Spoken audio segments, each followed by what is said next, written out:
The wind chimes, a delicate cascade of bamboo tubes, had been a gift from my aunt, bless her eccentric soul. They hung just outside my kitchen window, their gentle clinking a soothing counterpoint to the suburban hum of lawnmowers and distant traffic. I'd always found their sound calming, a subtle reminder of the natural world amidst the manicured lawns and stucco uniformity of our HOA-governed paradise. Then came Mrs. Henderson, or Karen, as she was already becoming known in the hushed, gossipy undercurrent of our cul-de-sac. She appeared at my door one Tuesday morning, a vision in perfectly coiffed blonde hair and a pastel pantsuit that screamed Homeowners Association President. Her smile was tight, professional, and utterly devoid of warmth. "Mr. Davies," she began, her voice a carefully modulated soprano that somehow managed to sound both condescending and accusatory, "we've received a complaint regarding excessive noise emanating from your property." I blinked. Noise? From me? My life was the epitome of quiet suburban existence. I worked from home. My hobbies were reading and gardening, and my social life consisted of the occasional polite nod to neighbors. The loudest thing I owned was probably my blender. "Yes," Mrs. Henderson confirmed, her smile tightening further, if that were even possible. "Specifically the wind chimes." I stared at her, genuinely bewildered. The wind chimes. They're wind chimes. They're designed to chime in the wind. She tilted her head slightly, a gesture that conveyed volumes of patient exasperation. "Mr. Davies, while we appreciate your artistic expression, the association has a noise ordinance, and several residents have expressed concerns about the persistent and frankly disruptive nature of your wind chimes." "Several residents?" I repeated, my bewilderment morphing into a flicker of annoyance. I'd lived here for 3 years and had never received a single complaint. The wind chimes had been up for at least 6 months. "May I ask who these several residents are?" Mrs. Henderson's smile vanished entirely, replaced by a thin, disapproving line. "That information is confidential, Mr. Davies. However, I assure you, the complaints are valid. The chimes are aesthetically unpleasant and orally intrusive. They are disrupting the peace and tranquility of our community." "Aesthetically unpleasant?" I echoed, struggling to keep the incredulity out of my voice. They were bamboo tubes, stained a natural brown. They were inoffensive and orally intrusive. "They're softer than birdsong, Mrs. Henderson." "That is a matter of subjective interpretation, Mr. Davies. The fact remains that complaints have been lodged. We are asking you, as a valued member of this community, to voluntarily remove the wind chimes to ensure the continued harmony and property values of our neighborhood." Property values. Ah, there it was. The real motivation behind every HOA pronouncement. "And if I don't?" I asked, already knowing the answer. The smile returned, this time with a sharp, predatory edge.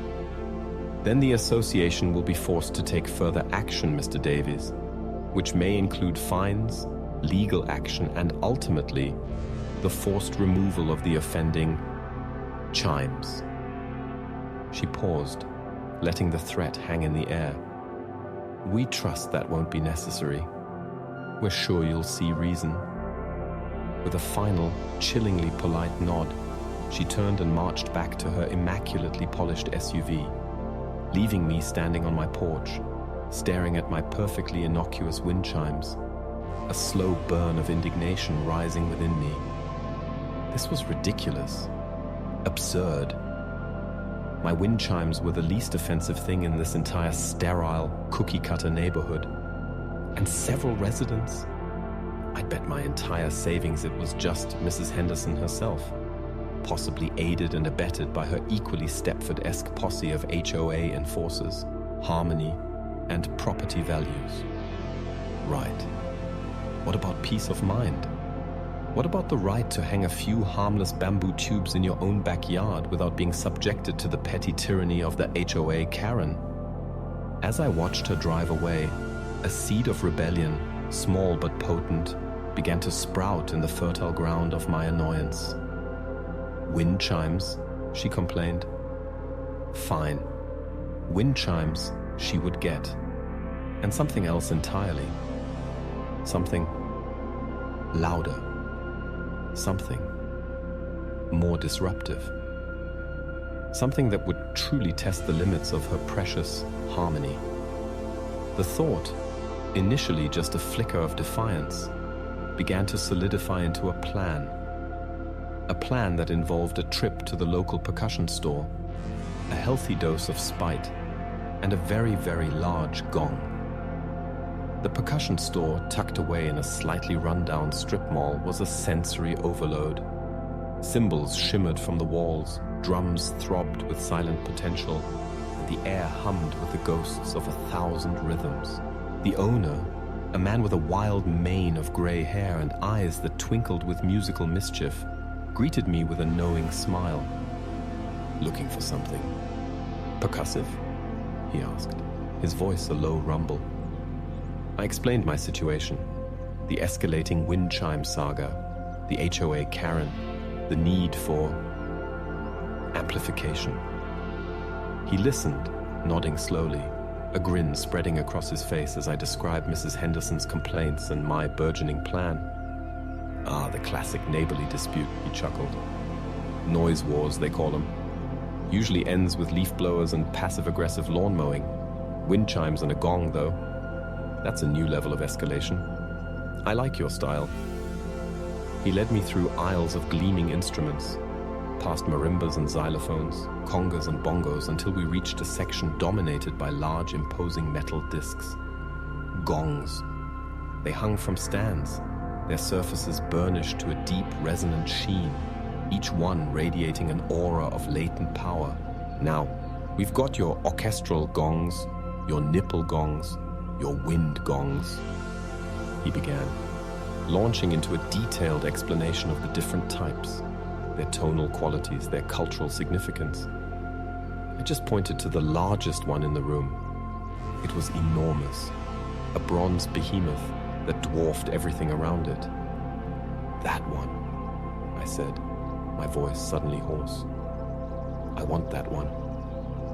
He raised an eyebrow, a mixture of amusement and concern in his eyes. That's a serious gong, my friend. 36 inches. Hand-hammered bronze. It's loud. Very loud. Perfect, I replied, a grim smile spreading across my face. Just what I need. He spent the next hour patiently explaining the nuances of gong playing, demonstrating different mallets, striking techniques, the subtle art of coaxing a range of sounds from the massive instrument. I learned about sustain, resonance, harmonics, the almost meditative quality of a well-struck gong. He even threw in a lesson on basic percussion rudiments just for good measure.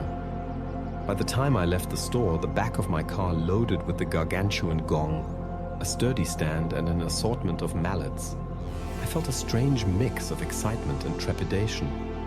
This was definitely escalating things, way beyond wind chimes. But Mrs. Henderson had drawn first blood, however passively aggressively, and I was determined to win this noise war, even if it meant turning my backyard into a suburban percussion battlefield. Back home, I carefully assembled the gong stand, positioning it strategically in the center of my yard, facing directly towards Mrs. Henderson's house. The gong itself was surprisingly heavy, requiring a bit of wrestling to hoist it onto the stand. Once it was in place, it dominated the yard, a gleaming bronze declaration of war. I stood back, admiring my handiwork, a sense of mischievous glee bubbling up inside me. The wind chimes, still tinkling softly by the kitchen window, suddenly seemed pathetically inadequate. This was different. This was impactful. As I reached for a mallet, the sun glinting off the polished surface of the gong, I could almost hear Mrs. Henderson's perfectly modulated soprano cracking with outrage. And that, I realized, was exactly the point. It wasn't just about the noise. It was about sending a message that said, "You want noise? I'll give you noise, and it's going to be glorious." With a deep breath, I raised the mallet, aimed for the center of the gong, and struck. The sound that erupted was unlike anything I had ever heard. A deep, resonant boom that vibrated through the air, through the ground, through my very bones. It wasn't just loud, it was primal. A sound that echoed across the cul-de-sac, silencing the lawnmowers, the birdsong, everything. And in the sudden, startled silence that followed, I could almost hear Mrs. Henderson's scream. The immediate aftermath of the gong's inaugural strike was interesting. The neighborhood dogs erupted into a frenzy of barking, car alarms wailed in the distance, and a flock of birds took flight from a nearby tree, scattering like startled confetti. From my kitchen window, I could see curtains twitching in houses up and down the street. And then, predictably, Mrs. Henderson appeared. She stormed out of her house, her face a mask of incandescent fury, and marched directly towards my property line. "Mr. Davies!" she shrieked, her voice barely audible above the still lingering reverberations of the gong. "What in the name of all that is holy do you think you're doing?" I strolled out onto my patio, a mallet casually dangling from my hand, and adopted my most innocent expression. "Doing, Mrs. Henderson? Just enjoying the afternoon and admiring my new musical instrument." "Musical instrument?" she sputtered, her perfectly coiffed hair practically vibrating with rage. That infernal racket is not a musical instrument. It's a weapon. A sonic assault. I'm calling the police. I'm calling the HOA. I'm calling someone. "By all means, Mrs. Henderson," I said calmly, gesturing towards her with the mallet. "Call whomever you like. I'm simply expressing my artistic freedom, just like with my wind chimes. Remember them?" Her eyes narrowed, and for a moment, I thought she might actually explode. "This is not about wind chimes, Mr. Davies. This is about deliberate harassment. You are doing this to spite me, because I complained about your chimes." "Spite?" I feigned surprise. "Mrs. Henderson, I'm hurt. I simply thought, given your appreciation for a quiet and harmonious neighborhood, that you might also appreciate the profound resonance of a well-struck gong. It's very zen, very meditative. Have you ever tried gong meditation, Mrs. Henderson? It's quite transformative." She stared at me, speechless for a moment, her mouth opening and closing like a fish out of water. Then she let out a strangled cry and retreated back into her house, slamming the door with a force that rattled her windows. I watched her go, a triumphant grin spreading across my face. Round one to Davies. But I knew this was far from over. Mrs. Henderson was not one to back down easily, and the HOA, well, they were a force to be reckoned with. I spent the rest of the afternoon experimenting with the gong, discovering its vast sonic palette.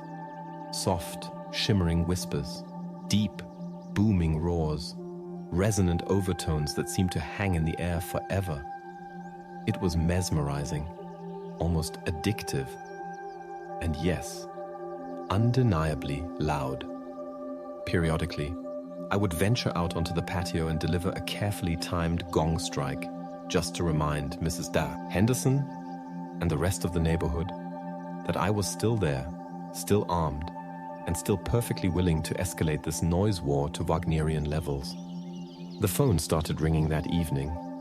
First, it was a neighbor from across the street, Mr. Peterson, a mild-mannered accountant who usually kept to himself. "Mr. Davies," he said hesitantly, his voice barely above a whisper. "About the gong. It's rather loud, isn't it?" "It's a gong, Mr. Peterson," I replied cheerfully. "They tend to be loud, but I'm sure you appreciate the artistic merit." He mumbled something about needing to concentrate on his spreadsheets and hung up quickly. Then came Mrs. Rodriguez, a fiery Latina who lived next door and had always been friendly. "David," she said, her voice more concerned than accusatory. "Honey, what is going on with that thing? It scared my chihuahua half to death, and honestly, it's giving me a headache." "Sorry, Maria," I said, trying to sound contrite. "But Mrs. Henderson complained about my wind chimes." "Wind chimes?" So I thought I'd give her something to really complain about. "It's a protest, a sonic protest against HOA tyranny." Maria sighed. "David, I understand you're upset, but maybe there's a more diplomatic way to handle this. The gong, it's a bit much." "Diplomacy got me wind chime complaints, Maria," I said. "Now it's gong diplomacy, or gong warfare, depending on how you look at it." She sighed again, a long, weary sound.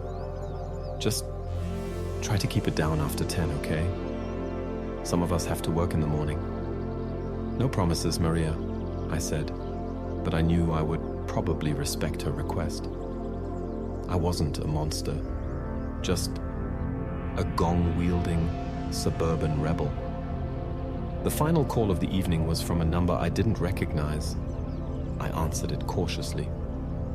"Mr. Davies," a crisp official-sounding voice said. "This is Mr. Thompson from the Homeowners Association.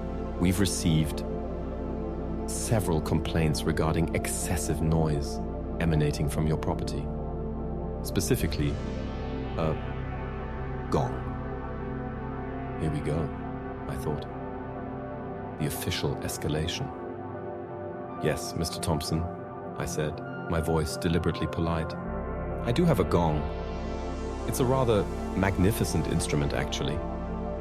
Mr. Thompson cleared his throat, a sound that suggested he was not amused by my magnificent instrument. "Mr. Davies, we understand there may be some disagreement regarding your previous wind chimes. However, the installation and repeated striking of a gong is significantly beyond the pale. It constitutes a clear violation of the HOA noise ordinance. We are requesting, no, demanding, that you cease and desist from operating the gong immediately and remove it from your property within 24 hours. "Demanding?" I repeated, a hint of steel creeping into my voice. "Mr. Thompson, I believe I am within my rights to enjoy my property as I see fit, and if I choose to express myself musically with a gong, well, that is my prerogative. Your rights, Mr. Davies, are subject to the rules and regulations of the Homeowners Association, and the rules and regulations clearly prohibit excessive noise that disturbs the peace and tranquility of the community. The gong, by all accounts, is doing precisely that." "By all accounts, Mr. Thompson, I assume you mean Mrs. Henderson, who, I might add, initiated this entire situation by complaining about my perfectly harmless wind chimes. Mrs. Henderson's initial complaint is under review, Mr. Davies. However, that is irrelevant at this point. The gong is the issue now, and the issue is that it is disruptive, excessive, and frankly quite bizarre behavior for this neighborhood." "Bizarre?" I chuckled. "Mr. Thompson, you live in a neighborhood where everyone's lawn is the same shade of green, every house is painted beige, and individuality is actively discouraged. A gong is bizarre, I think a little bit of bizarre is exactly what this place needs. Mr. Davies, I'm not going to argue semantics with you. The HOA has issued a formal warning. If the gong is not removed within 24 hours, we will proceed with further action, which will include fines, legal injunctions, and if necessary, a court order to remove the instrument at your expense. Court order? I laughed. Over a gong? Mr. Thompson, are you serious? This is getting ridiculous. Mr. Davies, we are perfectly serious. We are prepared to take whatever steps are necessary to maintain the standards of this community. And those standards do not include gongs. Well, Mr. Thompson, I said, my voice now hardening, then perhaps it's time your standards were challenged.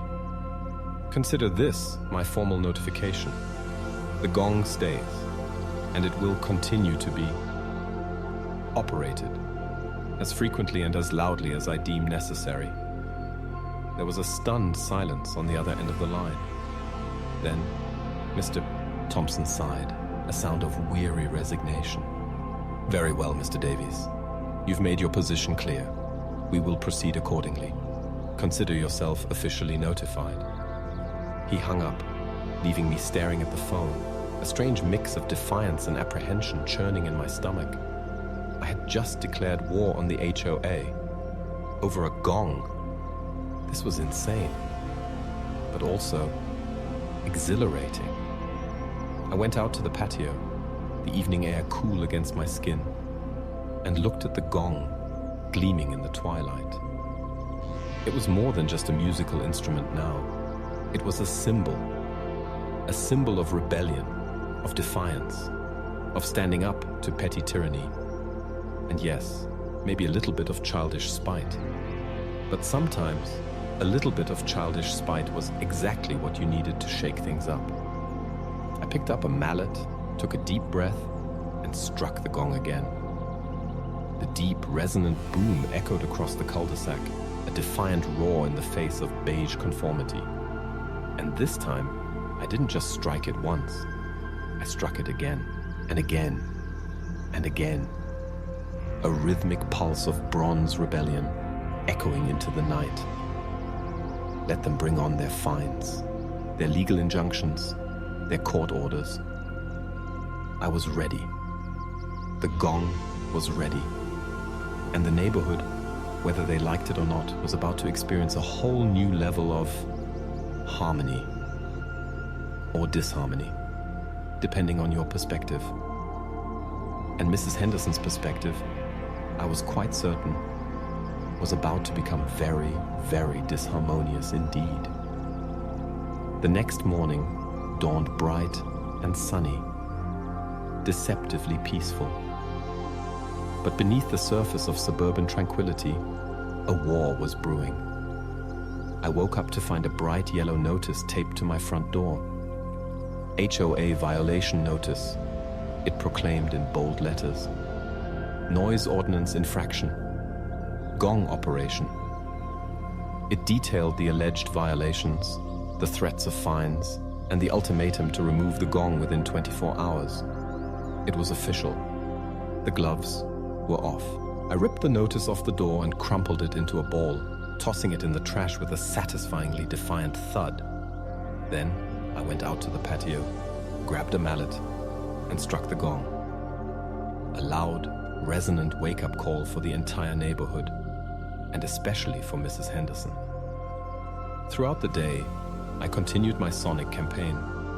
Not constantly, not incessantly, but strategically.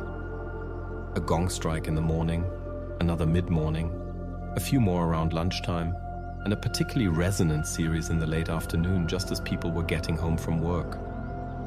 I varied the intensity from soft, shimmering tones to deep, booming roars, exploring the full dynamic range of the instrument.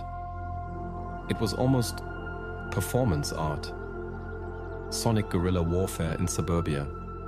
The neighborhood reactions were varied. Some people glared at me as they drove by, shaking their heads in disapproval. Others gave me furtive smiles, a hint of amusement in their eyes. A few even stopped to chat, curious about the gong, about my protest, about Mrs. Henderson's escalating outrage. Maria Rodriguez brought me a plate of homemade empanadas, a peace offering perhaps, or maybe just a bribe to keep the gong strikes to a reasonable level. Mr. Peterson, the accountant, actually came over and sheepishly asked if he could try striking the gong. He looked almost liberated as he let loose a tentative, then increasingly enthusiastic series of booms. "It's surprisingly therapeutic," he confessed, a faint smile on his usually stressed face. Even a couple of teenagers from down the street, notorious for their loud music and general teenage mischief, stopped by, their eyes wide with admiration. "Dude, that thing is awesome," one of them exclaimed. "You're totally sticking it to the man." Mrs. Henderson, however, remained conspicuously absent. I saw her curtains twitching occasionally, but she didn't venture outside. I suspected she was inside, plotting her next move, strategizing her counterattack. And I was right. That evening, just as the sun was beginning to set, a different kind of visitor arrived at my door. Not Mrs. Henderson, not a neighbor, but a police car. 2 officers, a young woman and an older man, stood on my porch, their expressions neutral, professional. "Mr. Davies," the woman said, her voice polite but firm, "we've received a noise complaint regarding a gong."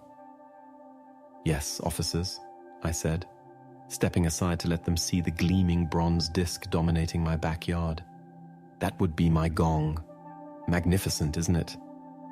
The older officer, a grizzled veteran with a weary look in his eyes, sighed. "Mr. Davies, we're not here to discuss the aesthetics of your gong. We've received multiple complaints about excessive noise, disturbing the peace, that sort of thing." "Multiple complaints?" I asked, feigning innocence. "Really? I thought it was rather soothing, like Tibetan singing bowls, only larger." The young officer suppressed a smile. The older one remained impassive. "Mr. Davies, we're going to have to ask you to stop operating the gong, at least for the evening. We're getting calls from all over the neighborhood." "Officers," I said, adopting my most reasonable tone, "I understand you're just doing your job, but I assure you, I am not breaking any laws. I am exercising my right to musical expression on my own property during reasonable hours." "Reasonable hours?" The older officer raised an eyebrow. "Mr. Davies, it's almost 8 o'clock at night, and that thing is loud enough to be heard for blocks." "It's a gong, officer," I repeated, as if that explained everything. "They are designed to be resonant." The young officer stepped forward, her expression softening slightly. "Mr. Davies, look, we get it. You're having some kind of dispute with your HOA, but this gong thing, it's not helping. It's just escalating things, and it's making a lot of people unhappy." "Unhappy?" I scoffed. "Officers, Mrs. Henderson was unhappy with my wind chimes." "Wind chimes? Where does it end? Are they going to ban birdsong next? The rustling of leaves? The gentle hum of crickets?" The older officer chuckled, despite himself. Okay, I get your point. But seriously, Mr. Davies, for your own sake, and for the sake of neighborhood peace, just lay off the gong for tonight, okay? Maybe try to work things out with the HOA before this gets completely out of hand." I hesitated for a moment, considering my options. I could stand my ground, assert my rights, and risk escalating the situation further, possibly even getting arrested for noise violations. Or I could take a tactical retreat, regroup, and plan my next move. The officers, despite being called to deal with my sonic assault, were actually being surprisingly reasonable, and I had to admit, The constant gong strikes were probably starting to wear thin, even on my own nerves. "All right, officers," I said, finally relenting. "I'll cease and desist for tonight. But this is not over. This is just a temporary truce. A strategic pause in the sonic hostilities." The young officer smiled, relieved. "Thank you, Mr. Davies. We appreciate it. And maybe try talking to Mrs. Henderson or the HOA before things get louder." They left, the police car pulling away slowly, its flashing lights reflecting off the polished surface of the silent gong. I watched them go, feeling a strange mix of disappointment and relief. I had backed down, yes, but I hadn't surrendered. This was just a temporary lull in the battle, and I had a feeling the real war was just beginning. The rest of the evening was strangely quiet. The absence of the gong's resonant booms created a vacuum, a noticeable lack of sonic drama in the suburban soundscape. The neighborhood dogs gradually stopped barking, the car alarms fell silent, and the birds tentatively resumed their evening chorus. Even Mrs. Henderson's house seemed to exude a sense of smug satisfaction, a silent victory declaration in the ongoing noise war. But I wasn't defeated, not by a long shot. I spent the evening online, researching HOA regulations, noise ordinances, and legal precedents regarding artistic expression and nuisance noise. I discovered a surprising amount of case law related to noise disputes, neighborly feuds, and the often absurd lengths people would go to in their pursuit of suburban tranquility. I even found a website dedicated to HOA horror stories, a collection of tales of petty tyranny, overzealous enforcement, and neighbors driven to madness by nitpicking regulations and power-hungry board members. It was strangely comforting, in a morbid sort of way, to know that I wasn't alone in my battle against HOA overreach. And it gave me ideas, lots of ideas. The next morning, I woke up with a renewed sense of purpose. The temporary truce was over. It was time to escalate. But not with more noise. Not directly, at least. I needed a new strategy, a more subtle approach, something that would undermine Mrs. Henderson and the HOA from within, something that would expose their petty tyranny and rally the neighborhood to my cause. I started by revisiting the HOA website, digging deeper into the regulations, bylaws, and meeting minutes. I was looking for weaknesses, loopholes, inconsistencies, and I found them. Buried deep within the fine print, I discovered a clause regarding community engagement and resident initiatives. It stated that the HOA was obligated to actively encourage and support resident-led initiatives that enhance community spirit and improve the quality of life for all homeowners. And it even allocated a small budget for such initiatives. An idea began to form in my mind, a mischievous, subversive, and potentially brilliant idea. An idea that involved turning the HOA's own regulations against them. An idea that would make Mrs. Henderson's head explode. And it all revolved around the gong. But not just as a noise-making instrument, as something more, as a symbol, as a community project. I spent the morning drafting a proposal to the HOA, a proposal for a neighborhood gong meditation and sound bath initiative. It outlined the numerous benefits of gong meditation, its stress-reducing qualities, its therapeutic potential, its ability to promote inner peace and community harmony. It proposed using the gong, my gong, as a centerpiece for regular community meditation sessions, held in the HOA common area, open to all residents, free of charge. And of course, it requested funding from the HOA's community engagement budget to cover the costs of mallets, cushions, and promotional materials. I even included testimonials from renowned sound healing practitioners, sourced from obscure online forums, and a detailed budget breakdown, meticulously calculated to maximize the absurdity of the request. It was a masterpiece of bureaucratic satire, a Trojan horse disguised as a wellness initiative. And I had a feeling Mrs. Henderson was going to absolutely hate it. I submitted the proposal to the HOA website with a flourish, attaching a photo of the Gong in all its gleaming glory. Then, I sat back and waited. I didn't have to wait long. The response came within hours. An email from Mr. Thompson, the HOA president, his tone noticeably less officious than our previous phone conversation. "Mr. Davies," the email began, "we have received your proposal for a neighborhood gong meditation and sound bath initiative.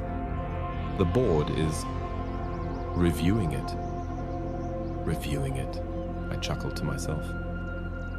I could just imagine the HOA board meeting, Mrs. Henderson's face contorted in apoplectic rage as Mr. Thompson attempted to maintain a semblance of bureaucratic composure while discussing the merits of my Gong meditation initiative. The silence from the HOA stretched into the afternoon, then into the evening. I resisted the urge to strike the gong, deciding to maintain the temporary truce and let my proposal work its magic. The suspense was delicious. Finally, late that night, another email arrived from Mr. Thompson. This one was longer, more carefully worded, and significantly more convoluted.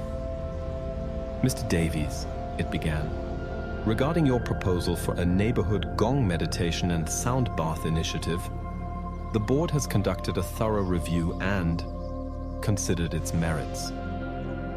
"Merits?" I snorted. They actually used the word merits? "While the board appreciates your enthusiasm for community engagement and your innovative approach to wellness, we have determined that your proposal, as currently presented, requires further clarification and refinement." Clarification and refinement.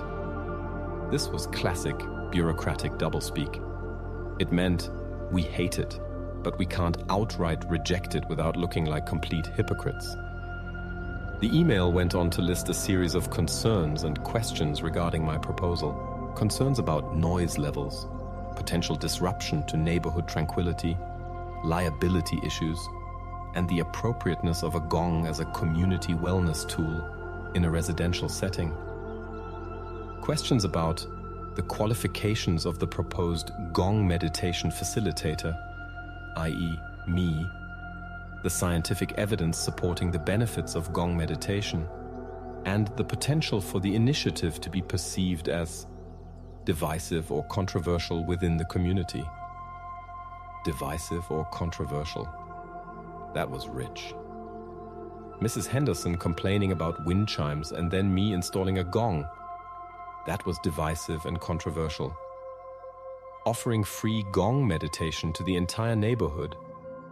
That was community engagement. I spent the next day crafting my response, meticulously addressing each of the HOA's concerns and questions with a combination of faux sincerity, bureaucratic jargon, and thinly veiled sarcasm. I assured them that noise levels would be carefully monitored and harmonically calibrated to minimize disruption. I promised to obtain comprehensive liability insurance to protect the HOA from any gong-related injuries or sonic trauma. I cited numerous, mostly fabricated studies proving the therapeutic benefits of gong meditation, including its ability to reduce HOA-related stress and promote neighborly harmony. And I vehemently denied that the initiative could be perceived as divisive or controversial, arguing that it was, in fact, a unifying and inclusive opportunity for residents to come together in a shared experience of sonic wellness and community resonance. I even included a revised budget, further inflated with line items for gong polishing supplies, mallet sanitization services, and community outreach and Gong awareness campaigns. It was, if I do say so myself, a masterpiece of passive-aggressive bureaucratic warfare. I sent the revised proposal back to the HOA, along with a polite but firm cover letter reiterating my commitment to community engagement and my unwavering belief in the transformative power of the gong. Then, I went out to the patio, picked up a mallet, and struck the gong. Just once. A single, resonant boom, echoing across the cul-de-sac. A silent message to Mrs. Henderson and the HOA. The game is not over. In fact, it's just getting started. The HOA's response to my revised proposal was delayed. Days turned into a week, and still no word. The silence was almost as deafening as the gong itself. I suspected they were in full damage control mode, frantically trying to figure out how to deal with my increasingly absurd Gong meditation initiative. Mrs. Henderson, meanwhile, remained incommunicado, her house a fortress of silent disapproval. But the neighborhood was buzzing. Word of my Gong proposal had spread like wildfire, fueled by gossip, speculation, and a healthy dose of suburban schadenfreude. Some neighbors were amused, some were intrigued, and some were, predictably, outraged. But everyone was talking about it. And that, I realized, was the point. The gong had become a focal point, a catalyst for conversation, a symbol of something different in our beige-ified community. Even the local newspaper, the Suburban Sentinel, got wind of the story. A reporter called me wanting to do a piece on the Gong meditation controversy rocking our quiet cul-de-sac. I readily agreed, seeing it as an opportunity to further amplify my message and, of course, further embarrass the HOA. The article appeared on the front page of the next edition, complete with a photo of me standing proudly beside the gong, mallet in hand, a mischievous glint in my eye. The headline screamed, "Gong Show in Suburbia. Resident proposes meditation initiative. HOA board in uproar." The article detailed the wind chime complaint, the gong retaliation, the HOA's threats, and my audacious gong meditation proposal. It quoted anonymous neighbors, some praising my creative protest, others decrying my disruptive behavior. And it quoted Mr. Thompson, the HOA president, issuing a carefully worded statement about the board's ongoing review of my proposal and their commitment to maintaining community harmony. It was a public relations disaster for the HOA and a public relations triumph for me. The day the article came out, my doorbell rang incessantly. Neighbors stopped by to offer congratulations, express their support, and even volunteer to help with my Gong meditation initiative. Maria Rodriguez brought me a celebratory pitcher of sangria. Mr. Peterson, the accountant, shyly confessed that he had secretly enjoyed the gong strikes and was intrigued by the idea of meditation. Even the teenage boys from down the street showed up, offering to be my gong security team and protect the instrument from HOA saboteurs. It was surreal. The gong, initially intended as a weapon of noise warfare, had somehow transformed into a symbol of community, a rallying point for neighborhood solidarity against the perceived tyranny of the HOA. And then, Mrs. Henderson emerged. She appeared at my door late that afternoon, her face pale, her eyes blazing with a mixture of fury and desperation. She didn't even bother with her usual polite facade. "Davies," she hissed, her voice trembling with rage. "This has gone far enough. This gong, this ridiculousness. It has to stop now." "Stop?" I asked innocently.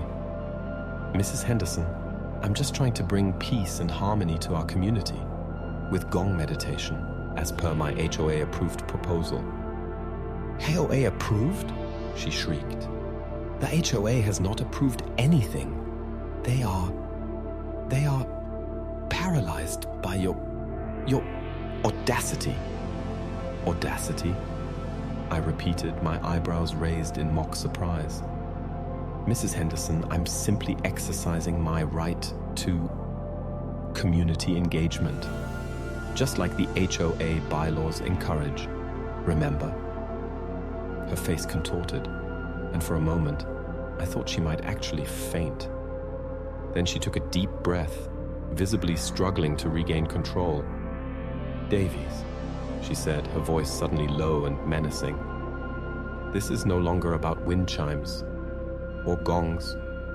This is about you and your deliberate campaign to disrupt, to destroy everything I've worked for in this community.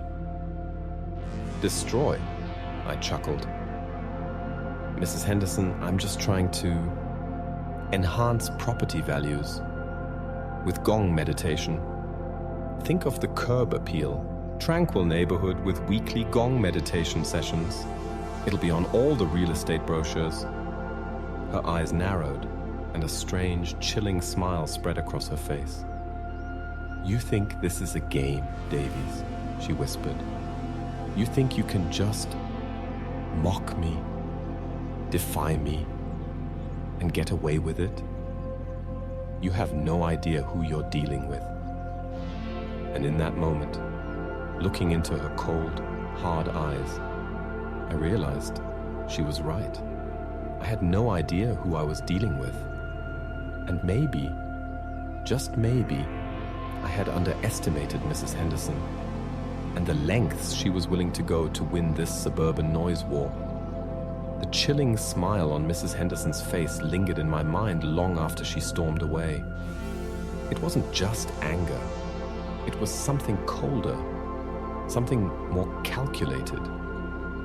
It was the smile of someone who was used to getting their way, someone who wouldn't hesitate to play dirty to maintain control. I knew then that this wasn't just about wind chimes or gongs anymore. It was personal. And Mrs. Henderson was about to escalate things in a way I hadn't anticipated. The next day, the HOA finally responded to my revised proposal. The email from Mr. Thompson was curt, formal, and utterly devoid of any hint of humor. Mr. Davies, it stated, the board has reviewed your revised proposal for a neighborhood gong meditation and sound bath initiative and has reached a final decision. The proposal is hereby rejected. Rejected? I muttered to myself, reading the email again. After all that bureaucratic tap dancing, after all my clarifications and refinements, the email went on to cite a litany of reasons for the rejection, ranging from concerns about noise levels to lack of demonstrable community interest to potential violation of zoning regulations. It was a flimsy, contradictory, and utterly transparent attempt to justify their decision. But buried within the bureaucratic jargon, I found something else, a veiled threat. Furthermore, the email concluded, the board has received additional complaints regarding ongoing noise disturbances emanating from your property. These complaints are currently under investigation. Please be advised that continued violations of the HOA noise ordinance will result in escalating fines and potential legal action, as previously communicated. Under investigation? I scoffed. They're going to investigate me for noise? In a neighborhood where lawnmowers roar at dawn and leaf blowers whine all weekend? But I knew it wasn't really about noise. It was about control. And Mrs. Henderson was determined to regain control by any means necessary. That evening, as I was watering my garden, I noticed something odd. Mrs. Henderson's sprinkler system was on, as usual, but one of the sprinkler heads was pointed directly at my property line, spraying a fine mist of water onto my patio and directly onto the gong. At first, I dismissed it as accidental, a minor adjustment needed to her sprinkler system. But then I noticed it again the next day, and the day after that. Every time her sprinklers went on, the same sprinkler head was aimed directly at my gong, soaking it with water. It was subtle, insidious, and undeniably deliberate. She wasn't just trying to annoy me, she was trying to damage the gong. Bronze, while generally resistant to corrosion, can develop patina and discoloration over time, especially with repeated exposure to water and the elements. And Mrs. Henderson, I realized, was playing the long game. She wasn't going to confront me directly, not anymore. She was going to wage a silent, passive-aggressive war of attrition, slowly but surely undermining my gong, my protest, my sanity. I confronted her about it one afternoon, catching her in her garden, pruning her perfectly manicured rose bushes. "Mrs. Henderson," I said, my voice calm but firm, "I've noticed your sprinkler system seems to be malfunctioning. It keeps spraying water onto my property, and specifically onto my gong." She looked up, her eyes wide and innocent. "Oh, really, Mr. Davies? How unfortunate. I'll have to have it looked at. Sprinklers, you know, they can be so unpredictable." Her smile was saccharine sweet, utterly devoid of sincerity. "Unpredictable," I repeated, my voice hardening. "Mrs. Henderson, we both know this is deliberate. You're trying to damage my gong, aren't you?" She chuckled, a light, dismissive sound. "Damage your gong, Mr. Davies? Why would I do that? It's such a lovely addition to the neighborhood. So harmonious." She turned back to her rose bushes, clipping a dead bloom with unnecessary force. "Perhaps," she said, her voice barely audible above the chirping of birds, "you should consider moving your instrument to a more sheltered location to protect it from the elements and from unpredictable sprinkler systems." And then she smiled again, that chilling, knowing smile that sent a shiver down my spine. I knew then that this was far from over. In fact, it was escalating again. But this time, it wasn't just about noise. It was about sabotage. And Mrs.